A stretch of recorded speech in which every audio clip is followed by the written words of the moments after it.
Hey everyone, welcome to today's session. I'm going to be talking about another tax strategy that it really should be really a tax deduction that a lot of business owners miss out on their tax return. And we're going to look into it, how you do it the right way, how do you maximize the benefit of the specific deduction, and what rules you need to follow to actually protect it on your tax return so that the IRS doesn't come and disallow it, remove it from your tax return. Because what we have seen happening oftentimes, time and time again, is that many business owners claim things on their tax returns that they're not capable of supporting when the IRS comes after them, or their state agency, or the state Department of Revenue comes after them. Okay, so yesterday we talked about home office deduction,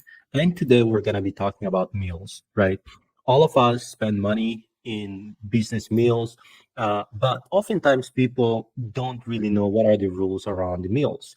Okay, what do you need to do to claim it correctly? What even is allowed for you to claim as meals and what is not allowed? Okay, so let's see what are the tasks here. What are the rules that the IRS tells us that we have to follow to accurately claim our business meal? So number one, the basic rules are, right, you can deduct your expenses for meals if these expenses are not extravagant or lavish, right? And again, you have to remember that this is context driven.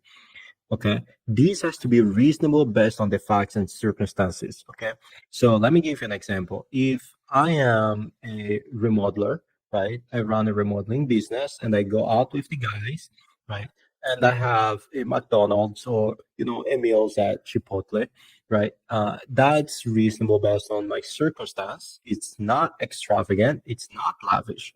But again, if I am an investment advisor servicing high net worth individuals, okay, if I go to a premium dining house, right, a steakhouse, and I order a $100 meal, that's not going to be extravagant or lavish, because based on the circumstances and facts around what I do, right, this would be reasonable for the type of clientele that I service. Okay, so number one, your meal, right, cannot be extravagant or lavish.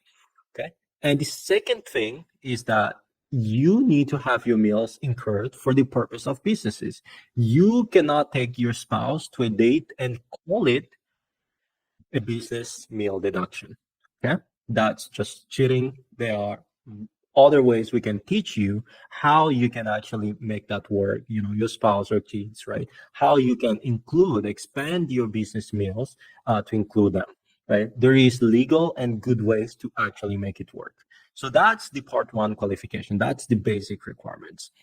If you have that, yes, right? So if we would say no here to one of them, automatically we cannot claim this deduction. We wouldn't be able to claim this deduction, but these two are yes. So the next item we have to clear out is these deductions here, or these qualifying question, right? Was the food prepared, was the food or beverages provided to the taxpayer or a business associate, right? And the definition of a business associate is a little bit extensive. It can mean a potential or current customer, supplier, employee, agent, partner, professional advisor, or board member, or any other business contact. Okay, so just to clear that out, terminologies are really important for taxes if you want to maximize it and leverage it the right way. Right. So if this was provided to you personally or a business associate, then you are close to qualifying your meals. And the other qualifying question is the taxpayer or an employee of the taxpayer is present at the furnishing of such food and beverages. That's another very important qualifying question. Okay, so you have to actually be present. You can also do takeaway; it qualifies, right? You have to meet at least one of these three, right? And then the last qualifying question is: was the meal expense ordinary and necessary? Right? Ordinary means it's common and acceptable uh, practice in your type of business and necessary? Is it helpful and appropriate to support your business? Okay? So once we have this, right? So if we say yes to all of these, right? Then our meal expenses are deductible. Now, once we qualify, right, the business meals are deductible. Now it's time for us to calculate how much we can actually claim. And I have here some example, okay, some ideas. The general rules is you can claim 50% of your business meal is deductible. The other portion, you lose it, okay? But they are a specific events where 100% of your business meals is deductible. So a common mistake we see is business owners trying to just write off, the 50%. That's all we're gonna claim. That's it, right? But in reality, things like food with an event or a presentation for customers is 100% deductible. Special company events for employees, the meals are 100% deductible. If you are a department of transportation's hours of service, right? There are certain category of people who fall under this definition.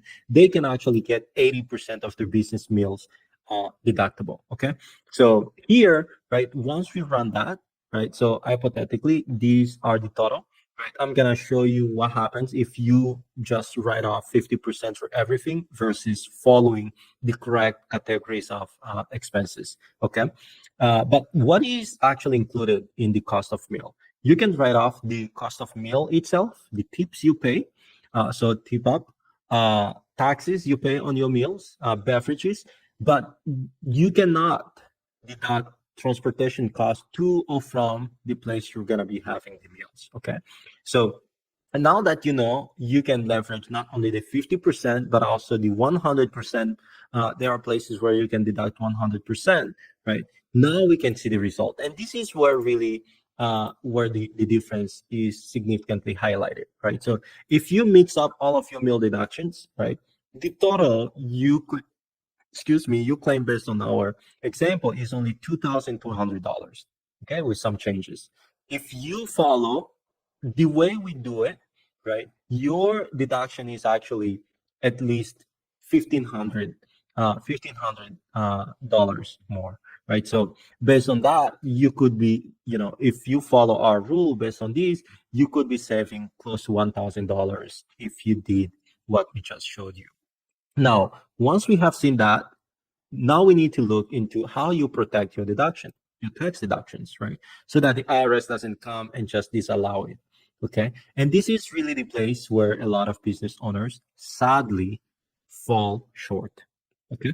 So what you need to keep as reasonable documentation in the event the IRS comes after you, if you claim meal deduction on your tax return, number one, for every meal, you have to have the amount of the expense, the date this expense was incurred, the location of this expense, the business purpose of this meal, and identification of who was present at the meal.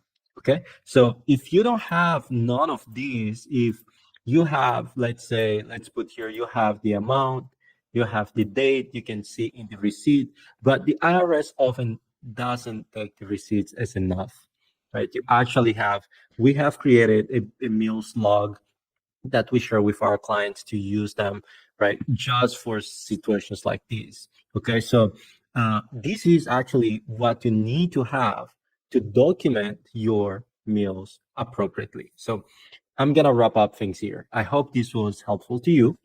And if this benefited you in any possible way, I encourage you to share it with other business owners, with your loved ones who might find this information useful.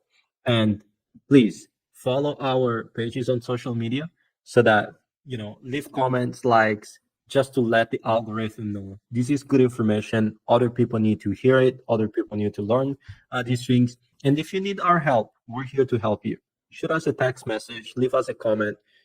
We're available to support you in any way we can. Have a great day, and we'll see you soon. Cheers.